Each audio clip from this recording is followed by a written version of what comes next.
অসমলৈ টুপি আৰু লুঙিৰ চৰকাৰ আহি আছে, টুপি আৰু লুঙিৰ চৰকাৰ আহি আছে, বজাৰত যে দোকানবিলাক যে চিঞৰি থাকে যে, এনেকে হিমন্ত বিশ্ব শৰ্মাৰ নিউজ লাইভটোত চিঞৰি থাকিব ছোৱালীকেইজনীয়ে, এই টুপি আৰু লুঙিৰ চৰকাৰ আহি আছে, টুপি আৰু লুঙিৰ চৰকাৰ আহি আছে, হাল্লা লগাই দিয়ে এনে। হাল্লা লগাই দিলেও উজনি অসমৰ মানুহে ভয় খাই যায়, হিন্দু মানুহবিলাকে। তাৰমানে মিয়াই এতিয়া এইবাৰ দিছপুৰ দখল কৰিব। লগে লগে মামাই চিঞৰি দিয়ে, শ্ৰদ্ধেয় ৰায়, যদি মোগলৰ পৰা দেশ বচাব লাগে শৰাইঘাটৰ দ্বিতীয় ৰণ কৰিব লাগে। হয় নে নহয়? যেতিয়া দ্বিতীয় ৰণ কৰিব লাগিব বুলি ক'লে চিন্তা নকৰিব, আমি বিজেপি আছো, হাতত ঠেং দাং লৈ, এনেকে কয়। হয় নে নহয়?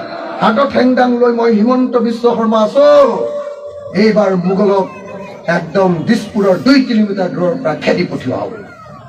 দিয়া হাত টানি থাক থাক থাক, বুজানে নাই?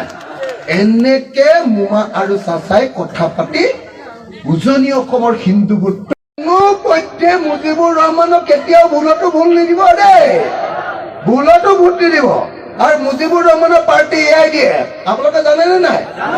এই AIDFৰ তলা চাবিটো যে, এই ডাঙৰ তলাটোহে অকল মানে আমাৰ চাচাৰ লগত থাকে। যিটো চাবি, তলাটো খুলিবলৈ চাবিটো, এই চাবিটো আকৌ সদায় মামাৰ লগত থাকে। জানেনে নাই আপোনালোকে? সঁচাকে জানেনে নাই? AIDF কি কব, কি নকৰিব? এইবাৰ আপোনালোকে দেখিছিলে নে নাই? ৰাজ্যসভা মই ভোট দিছো কংগ্ৰেছৰ পক্ষ আৰু AIDFে ভোট দিছে বিজেপিৰ পক্ষ। পদুম হৈছে নহয়, বুজিছে নাই? ৰাষ্ট্ৰপতি নিৰ্বাচনত AIDFৰ MLA বিলাকে দিছে বিজেপিৰ পক্ষত, মই দিছো কংগ্ৰেছৰ পক্ষত, আকৌ কংগ্ৰেছৰো 12জন MLA আকৌ বিজেপিৰ পক্ষত ভোট দিছে। বৰ ভাল পাৰ্টি এইকেইটা, বুজিলে নাই? কথাটো বুজিলে নে নাই? এইকেইটাক আপোনালোকে মুছলমানৰ প্ৰতিনিধি বুলি পঠিয়াইছে। এটি মুছলমানৰ প্ৰতিনিধি নহয়, ইহঁতি হিমন্তৰ দালাল, বুজিছেনে নাই? ইহঁতি হিমন্তৰ দালাল। আপোনালোকৰ কথাবিলাক গৈ হিমন্তক এইটো কৰিব লাগে বুলি নকয়গে। সিহঁতি হিমন্তৰ কথা শুনি আহি আপোনালোকক বুজাব, এই ইমান হুলস্থুল নকৰিবি, মোক CMে কৈ পঠিয়াইছে। উল্টাই এহঁতি আপোনালোককহে বুজাবলৈ আহিব, এইটোকে দালাল বুলি কয়। কথাটো বুজিছেনে নাই?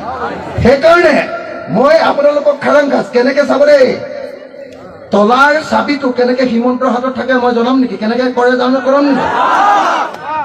ইলেকশ্যনৰ আগত সদায় হিমন্তই বদৰুদ্দিন আজমলক কৈ দিয়ে, বোলে বদৰ ভাই, চাচা এটা কাম কৰক, অলপ মুছলমান কৰি দিয়ক সেই পৰিৱেশটো। কেনেকে কৰিম বোলে?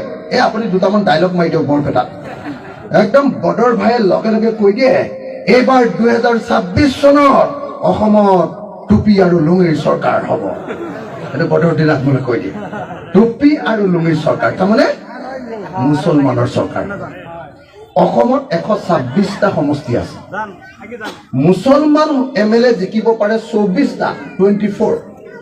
126টাৰ 24টাত যদি গোটেইকেইটাতে যদি AIDF জিকে, তেতিয়াও টুপি আৰু লুঙি চৰকাৰ হ'ব নেকি? মুছলমানৰ চৰকাৰ হ'ব নেকি? নহয়। কিন্তু কেলে কবলৈ দি দিয়ে? মোমাই কবলৈ দি দিলে যে টুপি আৰু লুঙি চৰকাৰ হ'ব বুলি হাল্লা লগাই দিয়ে না, লগে লগে বদৰুদ্দিন আজমলে কৈ দিলে টুপি আৰু লুঙি চৰকাৰ হ'ব। লগে লগে আমাৰ মামাৰ টিভিটো নিউজ লাইভ একদম সদায় চিঞৰিয়ে থাকিব, এই অসমলৈ টুপি আৰু লুঙিৰ চৰকাৰ আহি আছে, টুপি আৰু লুঙিৰ চৰকাৰ আহি আছে, বজাৰত যে দোকানবিলাক যে চিঞৰি থাকে যে, এনেকে হিমন্ত বিশ্ব শৰ্মাৰ নিউজ লাইভটোত চিঞৰি থাকিব ছোৱালীকেইজনীয়ে, এই টুপি আৰু লুঙিৰ চৰকাৰ আহি আছে, টুপি আৰু লুঙিৰ চৰকাৰ আহি আছে, হাল্লা লগাই দিয়ে এনে। হাল্লা লগাই দিলেও উজনি অসমৰ মানুহে ভয় খাই যায়, হিন্দু মানুহবিলাকে। তাৰমানে মিয়াই এতিয়া এইবাৰ দিছপুৰ দখল কৰিব। লগে লগে মামাই চিঞৰি দিয়ে, শ্ৰদ্ধেয় ৰায়, যদি মোগলৰ পৰা দেশ বচাব লাগে শৰাইঘাটৰ দ্বিতীয় ৰণ কৰিব লাগে। হয় নে নহয়? যেতিয়া দ্বিতীয় ৰণ কৰিব লাগিব বুলি ক'লে চিন্তা নকৰিব, আমি বিজেপি আছো, হাতত ঠেং দাং লৈ, এনেকে কয়। হয় নে নহয়? হাতত ঠেং দাং লৈ মই হিমন্ত বিশ্ব শৰ্মা আছো, এইবাৰ মোগলক একদম দিছপুৰৰ 2 কিলোমিটাৰ দূৰৰ পৰা খেদি পঠিওৱা হ'ব। দিয়া হাত টানি থাক থাক থাক, বুজানে নাই? এনেকে মোমা আৰু চাচাই কথা পাতি উজনি অসমৰ হিন্দুবোৰ